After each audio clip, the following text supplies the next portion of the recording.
Ah, so you decided to go to a pipe show. Was it my magnificently handsome appearance that swayed you? Maybe my alluring and charismatic charm? My captivating and whimsical wordplay? Oh, none of those? You don't even know who I am.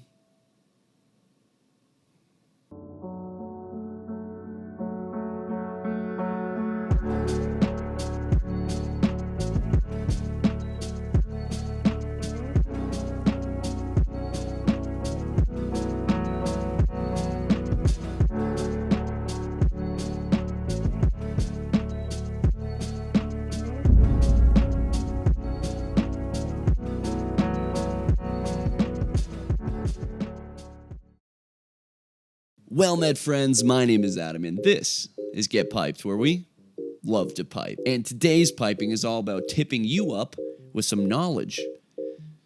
Yeah, none of this is making much sense. But you know what does make sense? TIT, the 2-minute tip day that comes around every time I make one. Here I provide some infinite knowledge coming straight from this grape. Like head, like my mind, like brain. I know why people don't like me. Today we're going to be talking about tips to help you succeed at your first pipe show. And if it's not your first, you just might pick something up from this TIT. Because I certainly did. How? Well, I've been to one show before and I wanted to be even more prepared for my second show. At the time of recording, anyway. Yes, Get Piped & Company is ready for the Las Vegas International Pipe Show hosted by Brian Levine and Dave Peterson. And if you haven't already, you should totally book your flights, grab your tickets, and head over and join me at the Las Vegas International Pipe Show. International. It's open to all. Plus, you can do one of two things. You can come and say hi to me, or come and make fun of me. You can get all that booking information over at vegaspipeshow.com. There also, you can find a really neat FAQ, an FAQ regarding all things going to a pipe show, which I am blatantly taking from there and putting here in audio and video format. So if you hate my voice, you can X out of the video, head over to vegaspipeshow.com, click the FAQ, and read what I'm about to say. However, if you hate reading, well, you can stick around and hear some of Brian and Dave's recommendations on attending your first pipe show. And of course, I'll add my 2 cents. It's gonna be mostly my 2 cents. 4 cents. 4 cents. This makes 4 good cents. Finally, before we get started, I'll add that all of these tips apply to really any and all pipe smoking shows, not just the Vegas one that's coming up. So maybe you're watching this in 2045, just before the Great Robot War of 46, and you want to be most prepared for your first and last pipe show across humanity. Well, friend, you came to the right spot. Sit back, grab a pipe, and hopefully enjoy. Strong asterisk on the enjoy part, I don't know. But what I do know is it's that time. The first tip comes directly. The first tip comes directly from me, and it's to first go watch my mesmerizing and fascinating video on why you should actually go to a pipe show.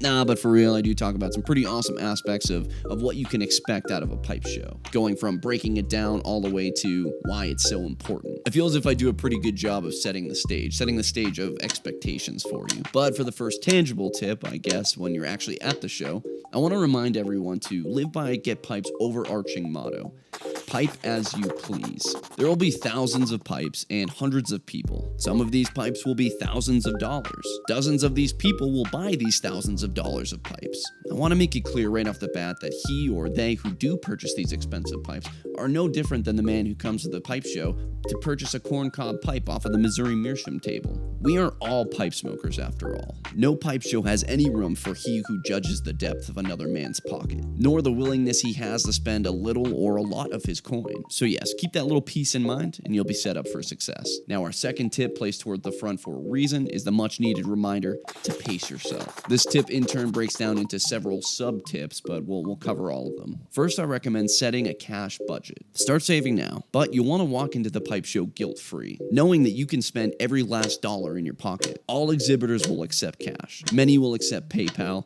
Some will accept Venmo, Cash App, and few will accept credit card or debit card. But having a stack of cash in your pocket is great because you can't spend more cash than you have in your pocket, right? Doing the PayPal, Venmo, credit card, whatever it might be thing can get dangerous. But regardless, go into the show having a figure in your mind and try to stick to it as best you can. Now, breaking down this further, now that we have this figure in our minds, we have this budget established, we want to protect that budget at all costs. What we don't want to do is use all of that budget within the first hour of the pipe show. To mitigate this, I highly recommend doing one complete lap around the show floor without spending a single dollar. You can look at anything and everything, and in that lap you will find gold. Gold that you won't want to miss out on.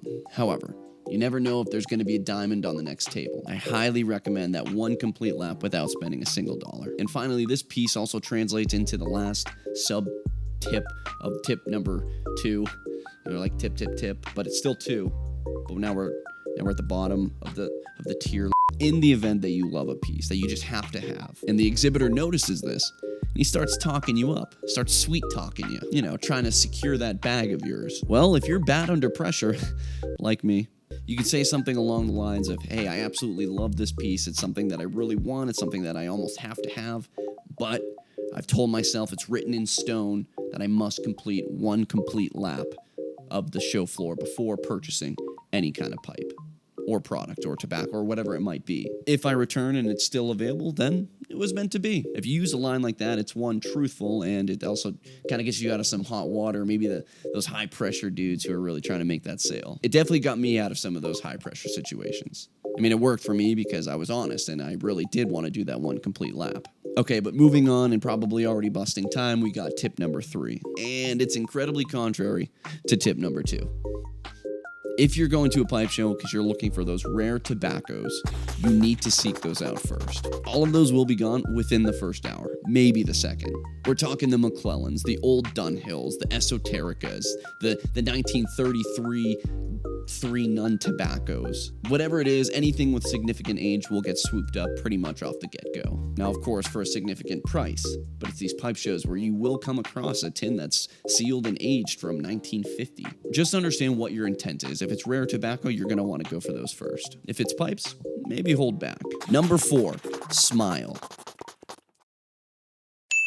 Number 5, ask before you touch. This is a great one, and I took this directly from Brian Levine's website. Now, 99% of exhibitors will allow you to touch their pipes. They won't care. They expect you to. That said, it's not your position to decide on their behalf. Just casually and politely ask, and they'll definitely say yes. Number 6, ask questions. I don't know why I'm doing finger guns a lot today. I'm hyped up for the pipe show.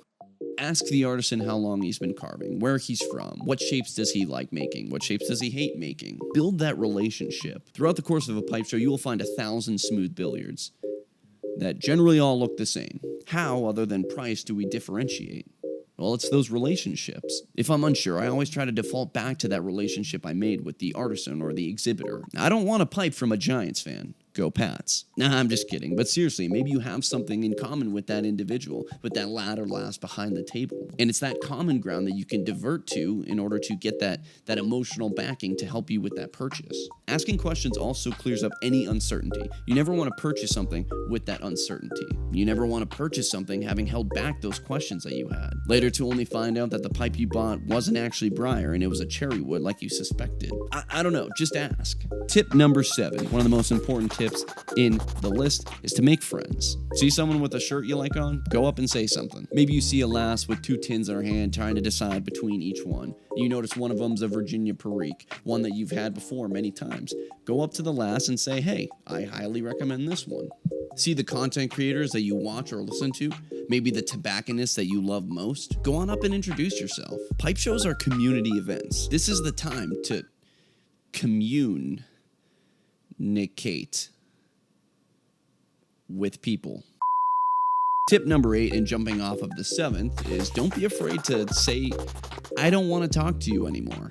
Okay, maybe find a more tactful way of saying that, but there's a lot to see and many more people to talk to. You want to try and not get sucked into chatting with your best buddy for 2 of the 7 show hours. It's totally okay to be like, hey man, it was great meeting you, great chatting with you, I got pipes to look at. Next, we got tip number 9, and this is another great one from Brian and Dave. Drink water. And no, not just ale and spirits, but water. Pipe shows really do take a lot out of you, and you're going to be talking to a lot of people. Take those breaks. Go get some fresh air. Allow your eyes and mind to kind of settle down. As I mentioned, there will be so many products to look at, to the point where all pipes begin to look the same. And that's the last thing we want to happen. Now, I say this because by the end of your first lap, if you didn't give yourself a break from just constantly scanning, constantly analyzing, those last few tables could start to blend together. And if you're smoked to all hell from all of this analyzation, you might just be missing something really special that was made for you. It's totally okay to drop out of the show floor for a little bit, take a break, get some air, maybe a bite, or coffee and a cigarette if you're Brian Levine. Okay, the final tip, number 10, is to have fun. Nah, hell no, I'm not going to end with that cliche BS. I mean, definitely have fun, but no. No, the real tip number 10 is to step outside of your comfort zone. This essentially encompasses all of the other 9 tips. But I'm asking you to be daring. Ask those artisans the tough questions that you have. Pick up those large pipes that you would normally find distaste in. Try the tobacco that the master tobacconist recommends, even if it's a burley, one that you might regularly pass over. Go for the pipe that's a little more than what you would normally pay for, assuming it's still within your overall budget. Make those lasting connections that you will cherish for the rest of your days. I know I suck.